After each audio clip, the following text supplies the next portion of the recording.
Wawa Echo? My name is Zach, and I'm filling in for my best friend and Wawa Echo partner, Parker.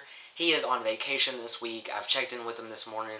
He's doing fantastic. He's loving his vacation. I think he deserves it, but I also can't wait for him to be back. We can watch TLC, and then he'll be back for the Raw Rundown next week. However, in the meantime, he has asked me to fill in for this week's edition of Raw Rundown. This is October 23rd, and this is the post TLC Raw. And overall, it was a really good Raw. I enjoyed it. There were some low moments, but very few, and so we'll get to that. Well, we start out Raw with Angle coming up to the ring, and he's cutting a promo about Survivor Series. And at the beginning of the promo, the crowd continues to chant, "You still got it." And I'm going to give the crowd an up for that because he does still have it. And we haven't gotten to watch TLC yet. And I'm waiting on Parker to get back, like I've said. But from the video packages that they've shown from TLC, man, he looked fantastic. He looked like he enjoyed what he was doing. It was great. And so I do think he still has it. I can't wait to watch the match itself. But I'm going to give the audience an up for that because they're right. He does. And then, so Angle lays out the card for Survivor Series that we have so far. It's going to be mainly featuring champion versus champion matches. We have Alexa Bliss versus Natalya. Those are the women's champions. We have the Raw Tag Team Champions versus the SmackDown Tag Team Champions. The Usos versus the Shield. And we have the WWE Champion versus Universal Champion. Jinder Mahal versus Brock Lesnar. And we have Intercontinental Champion versus United States Champion, Miz versus Baron Corbin, and then we have in the elimination match. We have a men's elimination match and a women's elimination match. So I'm going to give this promo and the lineup an up for this. And some people might say, well, what's a pay-per-view without a championship match? And I can kind of understand that, or without any championship matches. I can understand that. We probably will get a Cruiserweight Championship match, to be honest. Maybe. I don't know. But, which isn't fantastic. But still, yet, this is a pay-per-view where we get to see matches that we don't see any other time of the year. Especially since we have a legitimate and full-fledged brand split. We have Raw as its own show and roster. We have SmackDown as its own show and roster. And so I'm excited to see what happens. However, they have started out, as we'll see, they've started hyping Survivor Series on a huge note. On a great note. So I wonder what it's going to come to, like in the next few weeks, how they're going to continue to hype it up. Because this was pretty hype. It seems pretty hype to me, especially at the end of the show, which we're obviously going to get to in a few minutes. Then this leads to The Miz, Curtis Axel, and The Bar, Sheamus and Cesaro, coming out to surround the ring, surround Kurt Angle, and the Shield come out and back Angle up. The Miz was fantastic on the mic against Angle and the Shield and all that, and so he adds to the up. I'm not going to give him an extra up, but he does add to this promo being an up. But then we're introduced to a match. We're introduced to a man who's taken the place of Roman Reigns again tonight. Well, he didn't at TLC, but this night he kind of is. It's AJ Styles. We are announced that AJ Styles will team up with Seth Rollins and Dean Ambrose to take on The Bar and Miz. And this match was really good. Of course, I enjoy all of these guys. They're all fantastic in the ring. You have Sheamus and Cesaro, who are very athletic, but also very much a powerhouse. They're big. And then you have The Miz, who does fantastic heel work everywhere he goes. You have 2/3 of the Shield, and they're great. They just have this mentality, this hounds. They're called the Hounds of Justice for a reason. And then you have AJ Styles, who really is phenomenal. And so, because you have so much of this star power going on, I'm going to give this match an up. It was great. But then we have Kane, who comes out and destroys everyone in the ring. And I think that was pretty good. And I'll get to the reason why in just a second. But Kane cuts a promo about him being the only monster on Raw and Braun Strowman being gone, and how I think this is kind of building up with a feud between him and Braun Strowman.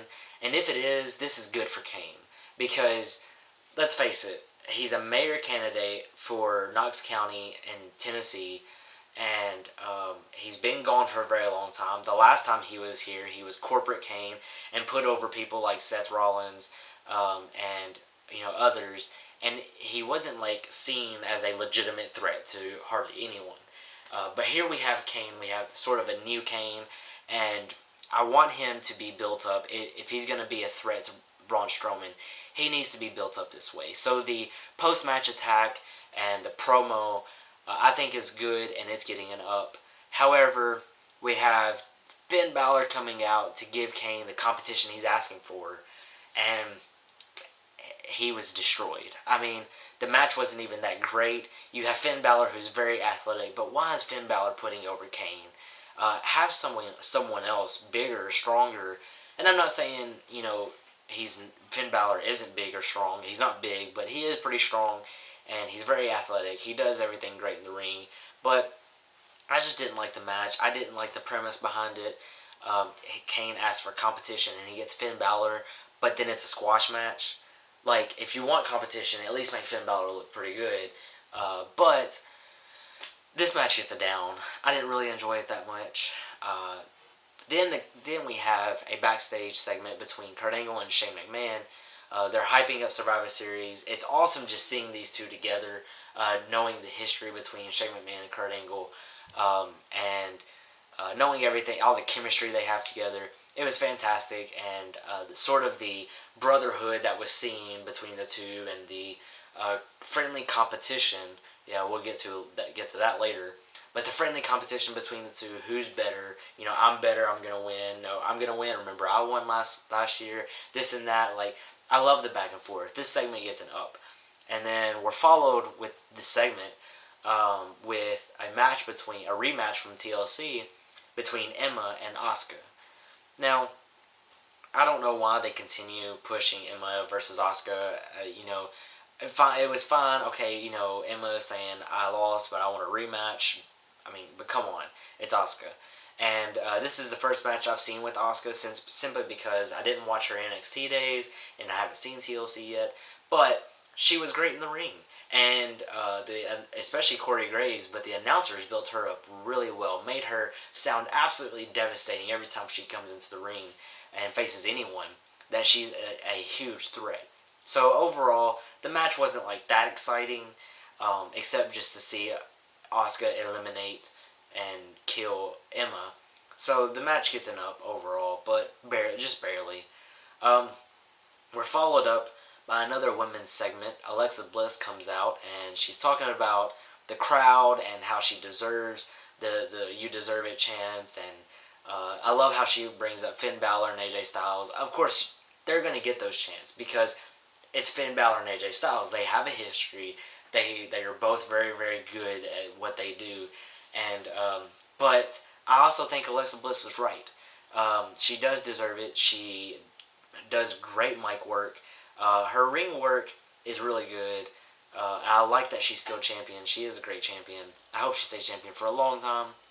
And the promo kind of ended a little like I don't want this feud between Mickie James and Alexa Bliss to continue, but I guess they're going that way. And Mickie James come out and planted a DDT on Bliss and said, "Yes, you did deserve it."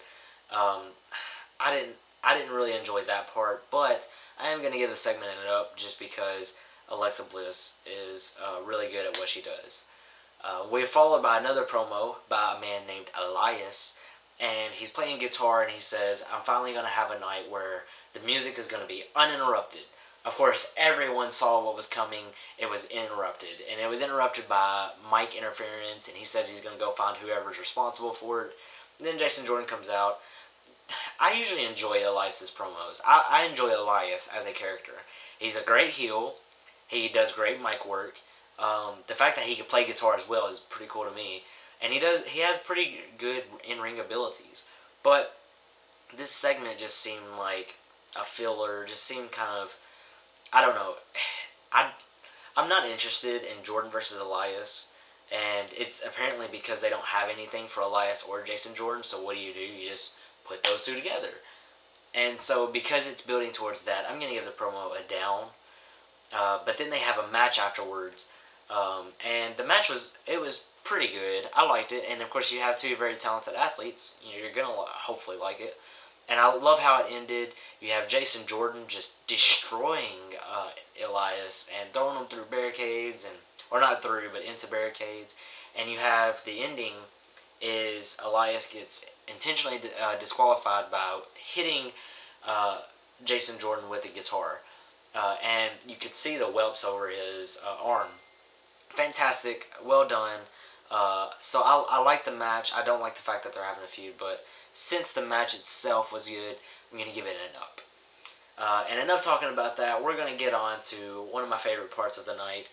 You have Paul Heyman and Brock Lesnar coming out to address Mahal's challenge for Survivor Series, and I love Paul Heyman. Like, how do you not give that man an up for this? And I love everything he said because it was so truthful. I especially love the trash talking part. How he said, "Why do all promos have to be trash talking now, especially when it starts to involve families?" I've never understood it, and he is hit the nail on the head right there. But he also he said, "I'm the king of trash talk," and I love that part because he is, and he's great at it. But um, and he talks about he's always building up Lesnar's opponents. And he mentions like his last few opponents and how he's never said anything bad about him, and he hasn't. He's put him over as legitimate threats. But I just love because it's so true how he's like, but Jinder Mahal with the Singh brothers doing all the work for Mahal. I mean, I love how he built Lesnar's opponents up, but just destroyed Mahal's integrity. I mean, it was fantastic. I can't wait to see the match because I hope that Lesnar kills the Singh brothers and destroys Mahal. But this promo was fantastic work by Heyman, and I'm excited to see the match itself. So this promo gets an up. Now we have a triple threat match that will determine the captain of the Raw women's team for the elimination match at Survivor Series. This is set up by Angle. It involves Alicia Fox versus Sasha Banks versus Bayley.